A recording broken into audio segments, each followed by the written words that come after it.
In 1995, a mother named Debbie received shocking news. Bad news about her son Michael. It started with complaints from teachers that he never sat still. He was always moving from one place to another. The child could not concentrate in class at all. In short, he was a troublemaker. In addition, he had social problems with his classmates.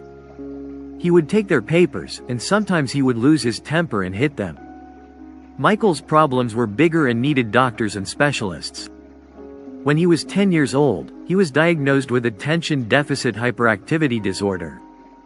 They would feel trapped with many questions. Will my child succeed in society? Imagine someone who could not concentrate. He would have no goals to work towards to become a better and bigger person with achievements. She believed that her son was the best. So, she continued to help him. She stopped looking at the problem and started looking for the solution.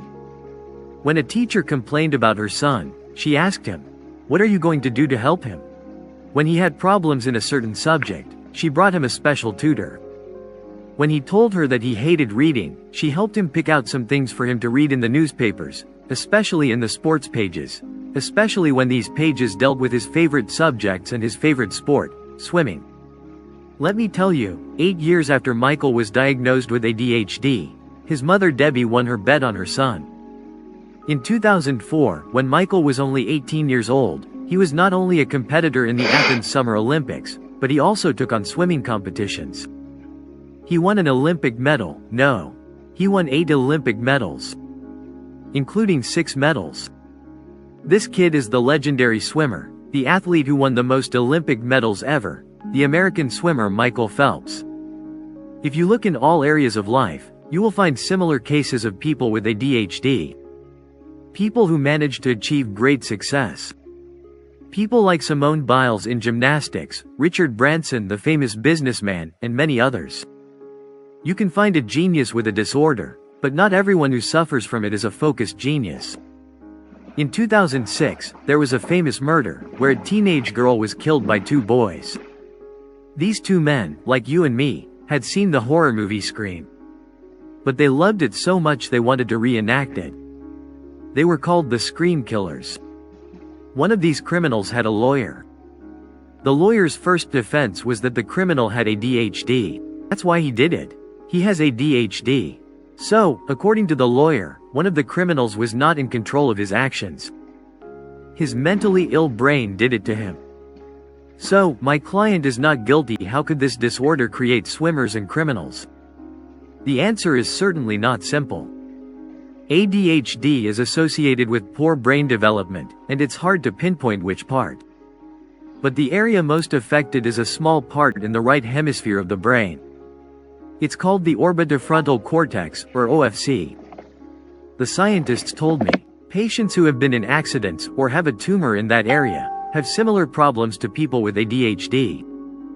Also, when researchers at the University of Alberta studied the electrical activity in the brains of 2 groups of teenagers, one with ADHD and one without, they found that while they were resting, the electrical activity in the brains of both groups was similar. The activity was the same in both groups. But once they started doing something, like reading for example, which requires focus and attention, the brain activity of the people with ADHD started to decrease, instead of increasing. When the scientists performed MRI scans on their brains, they found, were smaller in people with ADHD. So, all this hyperactivity came from this small part? Despite its small size? It works like a filter. It is the filter that filters out all the feelings, sensations, and impulses, which either came from the environment around the person, or from within. Let me explain. When a person suffers from ADHD, he suddenly gets a lot of thoughts, impulses, and many things happening in his brain. A flood of thoughts, feelings, and impressions. This flood explodes in his brain without any filters or priorities. Because the act of concentration is naturally limited, as you cannot focus on 1,000 things. This is the opposite of concentration.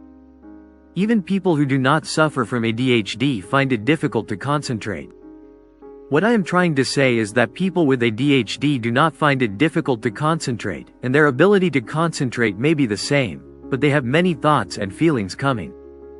So, they may be able to concentrate like a normal person, but they have a flood of thoughts, feelings, impulses. So, their concentration is just there and they do not know whether to focus on family issues, or study, or their work. That's why the most important characteristic of people with ADHD is a lack of attention.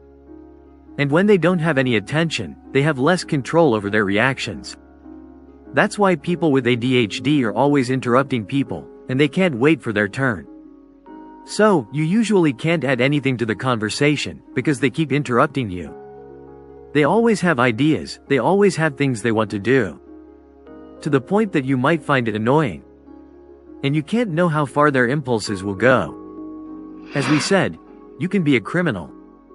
You might have an idea to do something bad and harmful to you, harmful to your body and to society, but your ability to control yourself is not really there. One of the strange things that some ADHD cases have is that they can be alarmingly impulsive while shopping.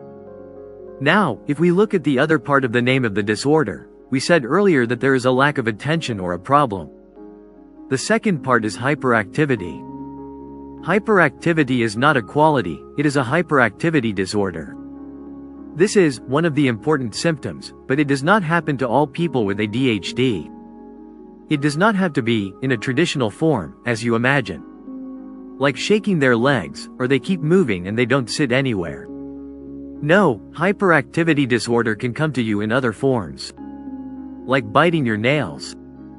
Or you are very stubborn. Many people with ADHD have a problem with motor coordination. You find them dropping things all the time, walking and stepping on people's feet. Some people with ADHD have exceptional motor skills. Also, the description or term which is lack of attention does not necessarily mean, as we said, lack of attention. No, the opposite can also happen.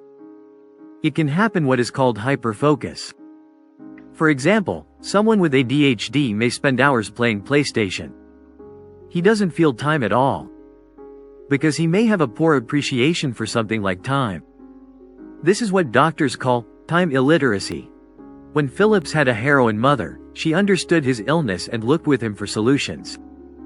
Unfortunately, many people with ADHD are bullied by their peers, due to the nature of life and its problems. The cases will probably be similar. But you just created a human authority. Some are Olympic champions and some are criminals. If ADHD is really caused by an organic problem, why isn't one patient like another? All ADHD patients suffer from a dysfunction in the prefrontal cortex. But the most important question here is, where does this dysfunction come from? Is the person born with it, that is it in his genes? Or did he acquire it from the environment? If you look at the medical references, we will find that ADHD is one of the disorders that we call childhood neurodevelopmental disorders. The secret is in childhood. Let's go back to the beginning, specifically the moment of birth. Compared to other primates, we find that the human brain at the moment of birth is the least developed at all. You wait a little while to gain consciousness, reason and the ability to make decisions for yourself. Your mind needs time to grow and mature. We do not grow completely inside our mother's wombs. We need to go out, take our space, so that we can grow and develop a mind. For example, a horse can walk on the first day of its birth. When it comes to humans, you will find that it takes years to talk, walk and develop the mental abilities that are formed when they grow up. What distinguishes humans is that in the first years after birth, the human brain makes a very exceptional comeback. It continues to grow endlessly, almost at the same rate as it did in the womb. So much so that, by the age of 4, it reaches 3 times its birth size. And in adulthood, it reaches 4 times its postnatal size. This means that most of the brain's growth actually occurs outside the womb. In a process that researchers Kurt Fisher and Samuel Roth called neural Darwinism. That is, cells and neural connections compete for survival. You are a child whose brain is still developing. In this case, the cells and connections that will help you survive will be strengthened. The rest weaken or die. Also, the chemicals in the nervous system that are not used enough begin to decrease. And vice versa, the more you use them, the more they increase. In short, for genes to function properly and not malfunction, as in ADHD, the conditions must be right at the most important stage of mental development. There are 3 things that the brain needs to provide it with the right conditions for growth. The first thing, as you can see, is nutrition. He also needs a safe environment, and he needs to be connected to an entity that provides him with care at all times. This is usually the mother. In a large percentage of problems, the problem lies with the third party. It is the entity that takes care of the child, which is the mother. Especially in the first 9 months after birth. This is what Ashley Montague calls the external pregnancy. During this period, direct physical contact such as touching and feeling the warmth of the mother's body through activities such as breastfeeding and sleeping are very necessary for the child. The environment also directly affects the natural development of the brain. When we look at the child's brain, we find that its formation is greatly affected by the emotional state of the mother. In his book, Scattered Minds, Dr. Gabor says in his book that the mother's brain during this period of childhood is responsible for programming the child's brain. Because the child at this stage learns about the world through the mother, or rather the world for him is his relationship with his mother only. This relationship is what shapes his interactions with the world, from the day he is born until the last day of his life. Starting from the 6th day, the child can distinguish the smell of his mother.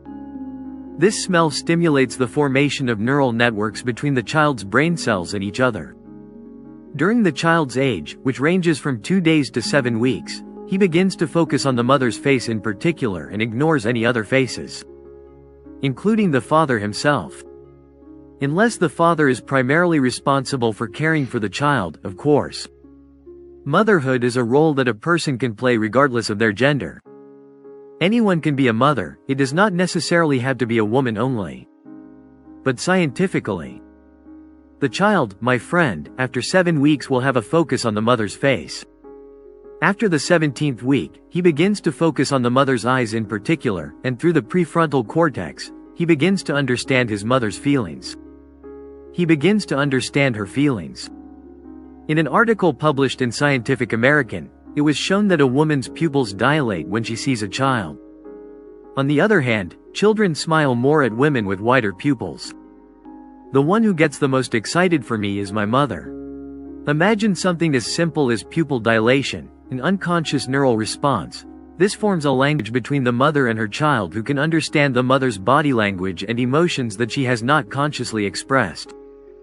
The child's understanding of this language occurs in the prefrontal cortex, which the child also has in the right hemisphere of the brain. You could say that the right hemisphere of the mother's brain programs the right hemisphere of the child's brain emotionally. The child is also able to understand his mother's psychological state, even if she tries to hide it from him. In a study at the University of Southern California called the Dual Television Experiment, they examined the interaction between mothers and infants. How did they do it? They put the mothers in separate rooms. They allowed communication between the babies and the mothers through the screen. First, they sat the mothers with their babies. The babies were very happy to communicate directly with the mother. Then, they separated the mothers from the babies, and allowed communication. The baby would see his mother through the screen. The strange thing is that when recordings of the mothers of the babies are shown to the same babies, they watch them on a screen and not directly. The babies show signs of distress. Despite what? Although the faces of the mothers in the video are happy and cheerful and try to pamper the baby. Gabor Mate explains this with the term, harmony. That is, babies need to feel that their mothers feel them. As they feel their mothers, there is a common feeling between us, there is harmony between us. And this does not happen through the recording or the screen. Because even if the mother's features are happy, this is not a direct reaction. The baby is no longer smiling, so he notices that his mother is smiling. There may be a delay in this. Here the baby is nervous, he feels that his mother does not see him well. Or he smiles all the time, and does not change her reactions to his changing reactions. So this bothers the baby. An insensitive child. He can distinguish between a real smile and a fake smile. You can fool an adult with your fake feelings, but it is difficult with a child. This means that any disruption in this emotional environment for this very sensitive being who can sense his mother's feelings, can sense the feelings that we are trying to hide. Why? Because he is afraid, because he is weak. Any mistake here can cause a disruption in the formation of the brain. The lack of harmony between mother and child causes a deficiency in chemicals in the brain. The substances responsible for stimulating the growth of new neural connections, such as dopamine in the prefrontal cortex. Therefore, a deficiency in some chemicals means delayed brain development. Therefore, attention deficit disorder is actually a family disorder. The real reason is the lack of harmony. That is, if you want to understand attention deficit hyperactivity disorder, you must look at the family before looking at the patient. According to researcher Russell Barkley, divorce rates among couples who have a child with ADHD are 3 times higher than others. Also, about 14 to 25% of people with ADHD live with an alcoholic parent. According to Gabor Mate, these divorces and separations do not happen overnight. They are the result of years of constant stress and anxiety. Stress and anxiety are the cause of ADHD. A child who grew up in this environment, and grew up with ADHD, the atmosphere of stress and anxiety increases in the home. It can even lead to separation or divorce. It is like going in circles where the cause feeds the effect, and vice versa. In other words, the father and mother may not be in sync. Here, the child cannot be in sync with them. So the ideal conditions for brain development are not achieved in the way we want, and a malfunction or problems occur, which causes disharmony between the parents, and the family does not get along with each other. The state of disharmony between the father and mother, the child, the grandfather and grandmother, and here raising this child becomes more difficult. So this feeds the disharmony between the father and mother, and the child's problems increase, and the cause feeds the effect, and the effect feeds the cause. This vicious circle sometimes has roots that go farther back. In many cases, the parents of children with ADHD were relatively isolated from their families and had little contact with them. That's why problems like ADHD and addiction are more prevalent in oppressed minorities. They're hereditary and passed down from generation to generation. According to statistics, for example, this disease affects 2.5% of adults and 5% of children worldwide. This is where genetic predisposition comes into play, making people with ADHD very sensitive compared to the average person exposed to the same conditions. According to Gabor Mate, people with ADHD are more susceptible to diseases coming from the external environment. Drug sensitivity is also more common in the general population. The internal environment of the body is also affected. For example, if blood sugar drops due to delayed eating, this person with ADHD may become angry, and he may have a so-called tantrum, because he has a problem controlling his emotions. But this sensitivity makes them more creative people. They do not have to be artists or writers, but they are usually able to come up with innovative solutions to the problems they face in life. In order for a person to develop ADHD, 2 things are needed: certain environmental conditions, and an increased sensitivity, often genetic, to these conditions. This is the human being. Why is this important? Why is it important?